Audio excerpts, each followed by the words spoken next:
ৰকিবুল হুছেইনৰ জয় অসমৰ জাতীয় জীৱনৰ অশনি সংকেত। মুছলমানৰ ভোটত জয় ৰকিবুল হুছেইন। 10 লক্ষ ভোটৰ ব্যৱধানত বিৰোধী ঐক্যৰ কংগ্ৰেছৰ প্ৰাৰ্থী ৰকিবুল হুছেইনে AIUDFৰ প্ৰধান বদৰুদ্দিন আজমলক পৰাস্ত কৰি দেশৰ ভিতৰতে অভিলেখ সৃষ্টি কৰিলেও অসমৰ জাতীয় জীৱনৰ বাবে এক অশনি সংকেত বুলি সমালোচনা কৰিছে মুখ্যমন্ত্ৰীয়ে। ৰকিবুল হুছেইনৰ জয়ে মধ্য অসম, নামনি অসম, উজনি অসমৰ বাবে বিপদৰ সংকেত। 10 লাখ ভোটত ৰকিবুল হুছেইন জিকিছে।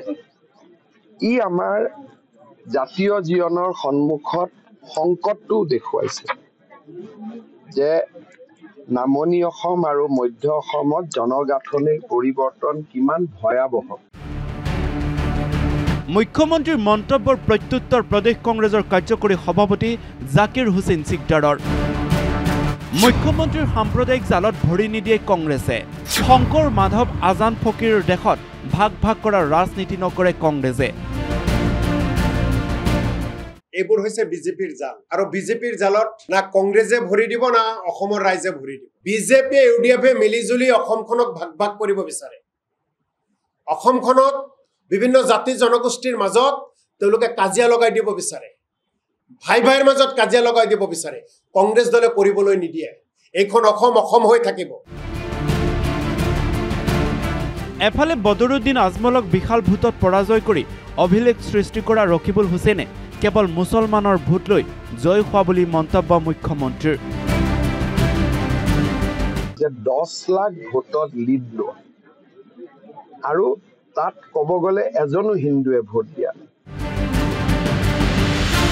মুখ্যমন্ত্ৰীৰ সমালোচনাৰ বিপৰীতে বিশাল ভোটত জয় হৈ ৰকিবুল হুছেইনৰ কটাক্ষ বিজেপিক। ৰকিবুল হুছেইনে তেওঁৰ জালত ভৰি নিদিয়ে, মোৰ জালতহে তেখেতক পেলাম। AIUDFৰ বৃহৎ পৰাজয়ৰ পিছতে দলীয় বিধায়কে সংগ এৰা বুলি মন্তব্য বিধায়ক জাকিৰ হুছেইন সিকদাৰৰ। অকলশৰীয়া হৈছে বদৰুদ্দিন আজমল। 24ৰ নিৰ্বাচনত 80% বিপৰীতে 26ত 100% নোহোৱা হ'ব AIUDF।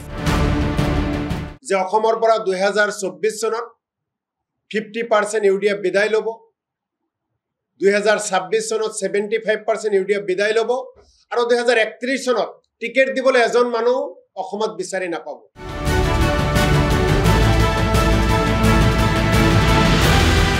মুঠৰ ওপৰত ৰকিবুল হুছেইনৰ ধুবুৰীত জয়ৰ পিছতে বৃদ্ধি পাইছে ৰকিবুল হুছেইনক লৈ মুখ্যমন্ত্ৰীৰ সাম্প্ৰদায়িক মন্তব্যৰে মুখ চুপতি।